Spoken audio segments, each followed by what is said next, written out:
Hello students, इसके पहले वाली क्लास में हमने क्वेश्चन 1 देखा था। इस क्लास में हम क्वेश्चन 2 देखेंगे। कह रहे हैं आकृति 8.13 में tan p minus cot r का मान ज्ञात कीजिए। यही है वो फिगर। अगर हम इस बुक में भी देखें तो कह रहा है in figure 8.13 find tan p minus cot r in this figure. आइए सॉल्व करके देखते हैं। क्वेश्चन 2 क्या कह रहा था? tan p minus cot r is equal to what. ये हमारा फिगर था।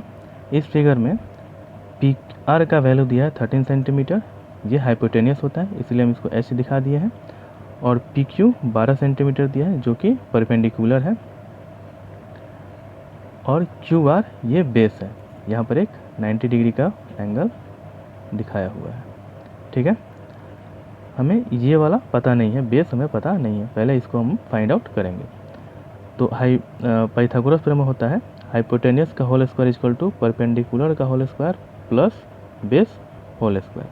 हमें बेस पता करना है तो इसके लिए हम क्या करेंगे, बेस को यहीं छोड़ देंगे बी स्क्वायर, और हाइपोटेनियस स्क्वायर पी स्क्वायर इधर जाएगा परपेंडिकुलर स्क्वायर, तो ये माइनस में हो जाएगा। ये हमारा बेस का फॉर्मूला हो गया। इसलिए बी स्क्वायर इक्वल टू सीधे लिख देंगे इसको H square minus P square. अब यहाँ पर हम लोग वैल्यू फिट कर लेंगे। बी क्या है? क्यू आर का whole square equal to H कितना है हमारा? पी आर का होल स्क्वायर माइनस पी कितना है हमारा? पी क्यू का होल स्क्वायर। अब पी आर का हमारा वैल्यू कितना पता है हमें? पी आर 13 सेंटीमीटर का whole square minus P Q कितना है? 12 का होल स्क्वायर। क्यू आर को ऐसे ही रहने देते हैं। इसका होल स्क्वायर कितना हो जाएगा? 169। इसका हो जाएगा 144। दोनों को अगर हम माइनस करेंगे तो आएगा हमारा 25। इसको ऐसे ही लिखते जाएंगे।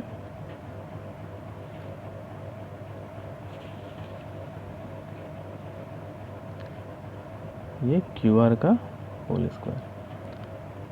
अब हमें पता है कि अगर स्क्वायर को हटाते हैं तो इधर हमारा हो जाता है √25, जिसका हमें रूट निकलेगा तो होगा 5 × 5।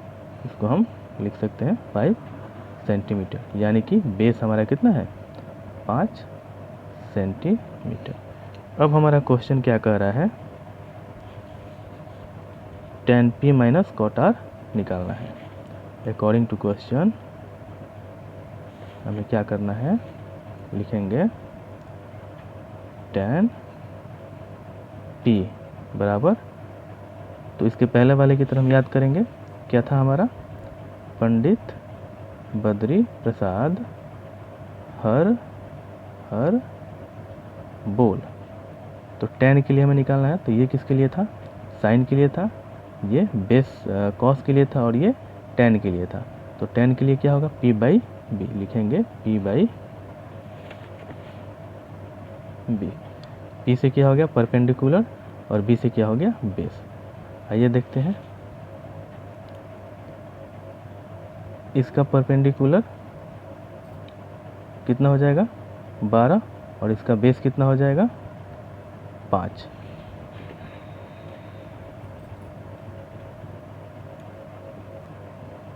ध्यान दीजिए क्वेश्चन में क्या कह रहा था? tan p, यानी कि एंगल यहाँ p है, इस एंगल से हमें पता करना है tan p। तो हम इसके पहले वीडियो में हमने पढ़ा था कि एंगल के ठीक सामने वाला जो साइड होता है, जो भुजा होता है, वो परपेंडिकुलर यानी लंब होता है, और इससे सटे हुए जो भुजा होता है वो बेस होता है।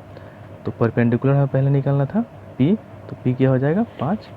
तो यहाँ पे हम लोग p की जगह क्या लिख देंगे? 5 बटा हमें, और ठीक इसके सटे हुए एक ये भी भुजा है सटा हुआ, लेकिन ये बड़ा है, हमें पता है कि हाइपोटेनियस है, तो इसको छोड़कर ये वाला जो हुआ इस एंगल के लिए ये हो जाएगा बेस। तो बेस कितना है? 12। तो यहाँ पे लिखेंगे हम लोग 12। अब हमें पता करना है कॉट r। कॉट r के लिए हमें पता है tan का ये होता है, तो tan का उल्टा कॉट होता है। तो ये tan p/b हो गया, तो कॉट क्या हो जाएगा? b/p। तो लिखेंगे हम इस यहाँ पे b/p। ध्यान दीजिए फिगर में r, क्वेश्चन क्या था? Cot r। तो हम इस वाले एंगल से चेक करेंगे। इस वाले एंगल से जब चेक करेंगे तो हमें मिलेगा, हम देख रहे हैं कॉट, ये आर है, तो आर से जो ठीक सामने है वो हमारा हो जाएगा परपेंडिकुलर, और जो इस एंगल से जो सटा हुआ है ये क्या हो जाएगा, हमारा बेस हो जाएगा। तो ये बेस कितना है हमारा 5 सेंटीमीटर। तो यहाँ पर बी की जगह हम लोग 5 लिख देंगे बटा, और पी कितना था, इससे ठीक सामने वाला जो साइड है वो क्या हो जाएगा परपेंडिकुलर, तो परपेंडिकुलर कितना है 12 है, तो यहाँ पे लिख देंगे हम लोग 12। अब क्या कर रहा था क्वेश्चन में, tan p minus cot R, यानी कि tan p का वैल्यू ये हो गया, कॉट आर का वैल्यू ये हो गया। अब इन दोनों को क्या करना है, हमें घटाना है। tan p minus cot R, हम लोग tan p का वैल्यू ये है, लिख देंगे इसके नीचे 5/12 माइनस कॉट आर का वैल्यू ये है 5/12। हम देख रहे हैं दोनों सेम है, अगर दोनों को घटाएंगे तो क्या हो जाएगा 0 हो जाएगा। यही हमारा आंसर हो गया। उम्मीद करता हूँ आप लोगों को ये क्वेश्चन 2 समझ में आया होगा। आगे बढ़ते हैं क्वेश्चन 3 की तरफ। आइए क्वेश्चन 3 देखते हैं। कह रहा है if sine A equal to 3/4 calculate cos A and cot A. यहाँ पर ध्यान देते हैं, यही क्वेश्चन था, sine A equal to 3/4 then cos A and tan A equal to what. एक ट्रायंगल ले लेंगे जहाँ पर ये हमारा 90 डिग्री है।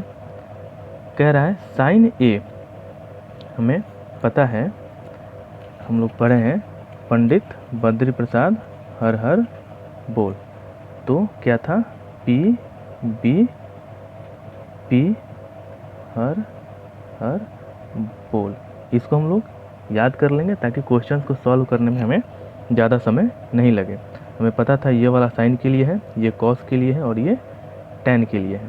तो क्वेश्चन में क्या दिया है देखेंगे, साइन ए दिया है, तो साइन के लिए क्या था p/h, यानी कि ये हमारा p हो गया ये, और ये हमारा h हो गया।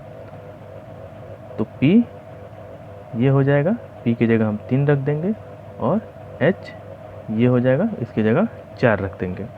यानी कि हम सॉल्व करेंगे तो कुछ ऐसे लिखेंगे BC, ये हमारा BC है परपेंडिकुलर, तो BC की जगह क्या है 3 है, तो हम यहाँ पे 3 ना लिख के, यहाँ पे कोई सेंटीमीटर वाला कुछ नहीं दिया है, तो अपने मन से यहाँ पे x ले लेंगे। उसके बाद क्या था हमारा h है, h क्या है हमारा 4 के लिए क्या लिखेंगे AC, AC इक्वल टू क्या हो जाएगा 4x। अब हमें पता क्या करना है, बेस पता करना है। बेस पता करने के लिए हमें पता है फॉर्मूला पाइथागोरस प्रमेय से। कैसे पता करेंगे, डायरेक्ट लिखते हैं AB का whole square equal to AC का होल स्क्वायर माइनस BC का होल स्क्वायर। ये हाइपोटेनस हो गया, ये बेस हो गया, ये एल्टीट्यूड यानी कि परपेंडिकुलर यानी कि लंब हो गया। ठीक है, हम AC का वैल्यू पुट करेंगे, कितना है 4 का होल स्क्वायर माइनस BC का 3 का होल स्क्वायर, ये AB का होल स्क्वायर, ऐसे ही लिखते जाएंगे। आगे हमें पता चला इसका 16 होगा, इसका कितना होगा 9। यहाँ पे हम x लिखते जाएंगे, देखिए x छूट गया है, x हम लिखते जाएंगे। ठीक है, तो 16x हो जाएगा स्क्वायर और 9x स्क्वायर हो जाएगा। यहाँ पे हम लिखेंगे AB का होल स्क्वायर। अब जब रूट इधर आएगा, सॉरी स्क्वायर इधर जाएगा, तो क्या हो जाएगा रूट हो जाएगा, यानी कि root under 16x square minus 9x square. अब हम जब इसको सॉल्व करेंगे तो कितना होगा, 16 में से 9 घटाएंगे तो हमें 7 मिलेगा, 7, और ये x स्क्वायर ऐसे ही रह जाएगा AB इक्वल टू, तो हम देखेंगे कि रूट 7 तो बाहर नहीं आएगा, लेकिन x 2x है यहाँ पर, एक बाहर आ जाएगा। यानी AB हमारा, ये जो AB है यानी कि बेस कितना हो जाएगा रूट अंडर 7x। ठीक है, अब हमसे क्वेश्चन क्या पूछ रहा था, अब क्वेश्चन पे आएंगे, ध्यान दीजिएगा। क्वेश्चन कह रहा था cos A और tan A का वैल्यू, तो यहाँ पे हम लिखेंगे cos A, ये हमारा cos है, ये साइन के लिए था, ये cos के लिए था। cos के लिए क्या लगाएंगे, b/h इज इक्वल टू लिखेंगे b/h। ठीक है, हम b कितना भी फाइंड आउट किए हैं, यही हमारा b है, b is equal to √7x, √7 केवल लिख देंगे, इसको नहीं लिखेंगे हम। और h कितना था हमारा, फिगर में देखिए h हमारा 4 था, जो कि क्वेश्चन में भी दिया हुआ है यही, तो यहाँ पे हम लोग लिख देंगे 4। फिर पूछ रहा था tan A, tan के लिए हमारा क्या था, ये tan के लिए है, p/b लिखेंगे यहाँ पर हम लोग p/b। p हमें पता है कितना है, यहाँ पे लिख दिए हैं 3, तो यहाँ पे लिख देंगे 3/b, यानी कि b क्या है, बेस है, जो अभी भी निकाले हैं √7। ये हमारा आंसर हो गया, ये भी आंसर हो गया। आशा करता हूँ आपको समझ में आया होगा। आइए अगला क्वेश्चन देखते हैं, क्या कह रहा है। Given 15 cot A equal to 8, find sine A and sec A। दिया है 15 cot A बराबर 8, तो पता करना है साइन A और कॉस सेक A। हम लिखेंगे यहाँ पर 15 cot A इक्वल टू 8। हम देखते हैं कि ये 15 गुना में है, तो cot को ऐसे ही छोड़कर cot A को यहाँ पे 8, 15 को बराबर किधर लाएंगे तो कितना हो जाएगा, बटा 15। बिकॉज हमें पता है कि cot A इक्वल टू कितना होता है, यानी कि फिगर में देखेंगे, इसको हम लोग, ये A है, इस एंगल से देखेंगे cot A इक्वल टू, तो cot के लिए क्या था, ये साइन के लिए होता है, ये cos के लिए, ये tan के लिए, और tan का इसका उल्टा कर देंगे, यानी कि ये होता है हमारा tan के लिए, और इसी को उल्टा कर देंगे b/p, तो ये हो जाएगा हमारा cot के लिए। ठीक है, तो ये A से अगर cot A देखेंगे तो हमारा बेस क्या हो जाएगा, बेस बाई परपेंडिकुलर, तो बेस क्या हो जाएगा, यानी कि एंगल के ठीक सामने वाला जो साइड होता है वो हमारा परपेंडिकुलर हो जाता है P, और ये क्या हो जाएगा, इसके सटे हुए ये हमारा हो जाएगा बेस। ठीक है, तो यहाँ पे लिखेंगे b/p, बेस बाई परपेंडिकुलर। ठीक है, तो cot A equal to base हमारा कितना है, बेस हमारा है cot A इक्वल टू, ये हमारा बेस हो जाएगा b, और ये क्या हो जाएगा 15 हमारा परपेंडिकुलर हो जाएगा, तो b की जगह कितना लिख देंगे 8, और p की जगह कितना लिख देंगे 15।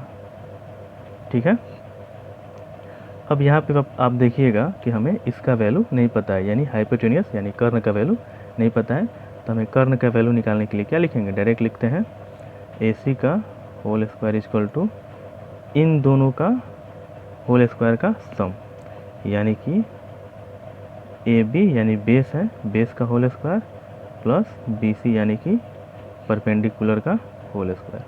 AB कितना था हमारा 8 है, 8 का होल स्क्वायर प्लस BC कितना है हमारा 15 है, 15 का होल स्क्वायर। इसको सॉल्व करते जाएंगे, हमें मिलता जाएगा,